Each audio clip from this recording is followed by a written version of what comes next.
Why is the West depressed and suicidal? Hello, you're watching the Tov Jewish News Channel. My name is Michael Vילנסקי, and my guest today is Rabbi Daniel Kohn. Rabbi Daniel, great to have you. A pleasure to be here. So, since the beginning of the 21st century, we saw a very sharp rise in depression and suicide rates in Europe and the West in general. And my question to you would be the following. Is that related in any way to the moral aspect of the Western society? Because we have seen the West become less and less religious, less and less spiritual, more and more materialistic. Can those two things be related? Okay, interesting question. Kohelet, Ecclesiastes teaches, it's King Solomon's wisdom. Ohev kesef lo yisba kesef. Someone whose life is focused on accumulating material wealth will never find satisfaction with that material wealth. And there's a reason for that. And it's a reason that has to do with the nature of who we are as human beings, really. Not just as Jews, but as human beings. That we are multifaceted creatures in a way that there's actually no other creature that we know of that has these elements and aspects.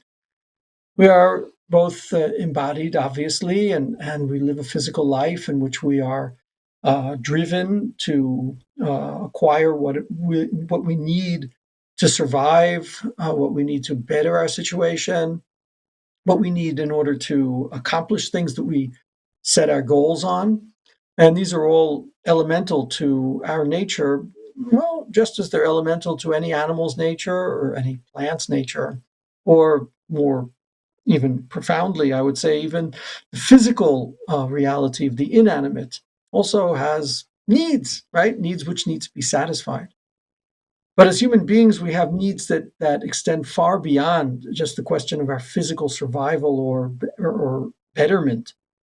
We have something which drives us to understand why we're here, and that pushes us to want to be able to be good, to be appropriate to the life that we've been given. There's something which is like always sort of almost festering inside of us, that what we do have meaning, that it be connected, when I say meaning, that it be connected to something which is beyond our physical self, connected to something which has purpose, value, and we find ourselves driven by that. So if you are a human being that is only satisfying or relating to a certain part of yourself, so you won't feel satisfaction. And this is, again, what Solomon teaches. If all you're looking for is kesef, is money, which is kind of a symbol for the material welfare and benefit of yourself, you'll never be satisfied. You'll never be satisfied by that, because there's something which you're seeking that's beyond it, which So the has to do material with cannot provide transcendence. a meaning, right?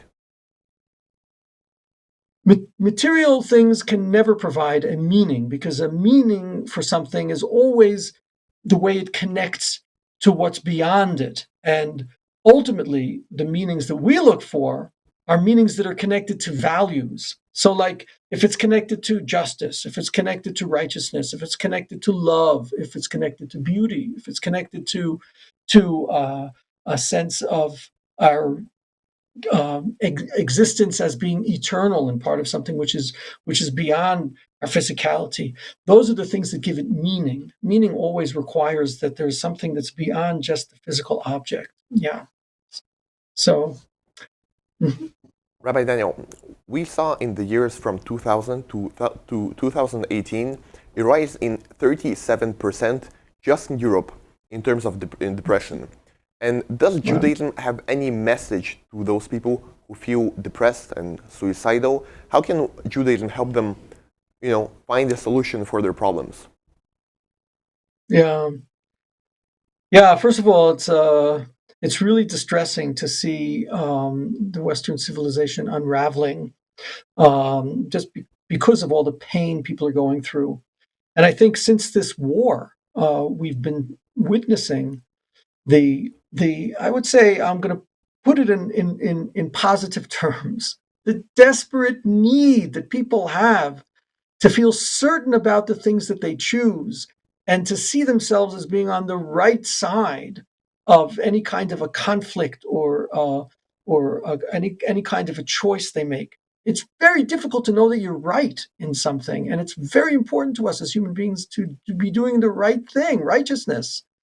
And so people then start to lie, create stories, just so that it'll come out that they can have a clear vision of like what is right and what is wrong. I say that in the context of the question you just asked. As people fall away from the ability to be certain about what they're choosing because they don't see the meaning in what they're doing, they start to create meanings. There's the oppressed and there's the oppressor. There's this race and that race. There's like all kinds of things that they want to just be certain about. And when you're uncertain, then it becomes very, very easy to become depressed.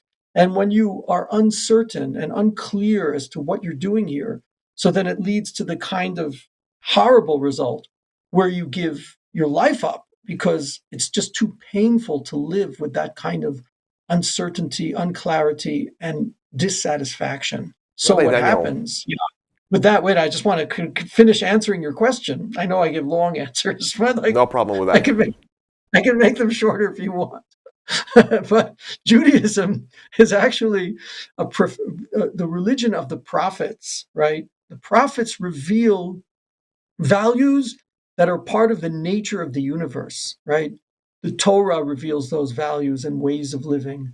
And for the nations of the world, the prophets reveal the values and the nature of what our life is and what it is that we are to dedicate and devote ourselves to.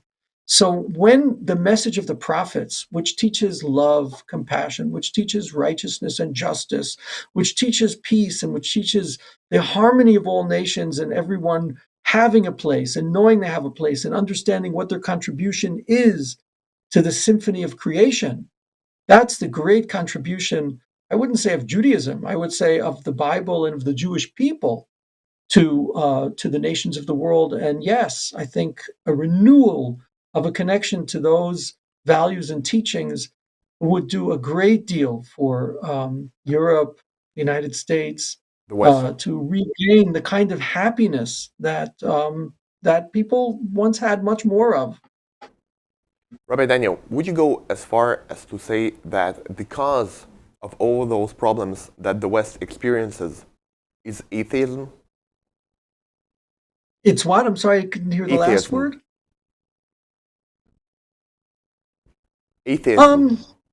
Atheism, yeah. Are the problems rooted in atheism? That's the question. Yes. The problems listed are the problems rooted in atheism. Um, in a very deep sense, a loss of knowing that there is a creator is a loss of knowing that there are values embedded in the nature of life that when we align ourselves with them, we become happy, joyous, creative, and connected to that which is eternal.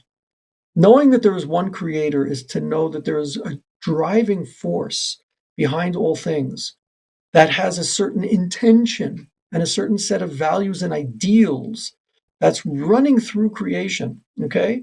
So if you lose that, then you never know, like, is this right, wrong? I have no standard to judge things by. And then I get lost. And when people get lost, then they start either deteriorating and deconstructing their lives and into the depression that they experience, or they latch onto something in a cultish kind of a way, uh, in a cultish kind of a way, in a sometimes a wokish kind of a way, in which you get all these absolutes that are just built on something which you generate yourself, and then it becomes really a kind of an idolatry, which is, I think, in a deeper sense, what we're witnessing now happening, and that we in Israel and the Jewish people in general are suffering from.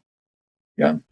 Rabbi Daniel, let's go from describing the problem to actual practical solutions. So, what should Europe do if Rabbi Daniel would be the king, the emperor of Europe. Would you want Europe to come back to some kind of religion, to, I don't know, to Christianity, or to what kind of spiritual way, spiritual path should the Europeans and the Westerners choose?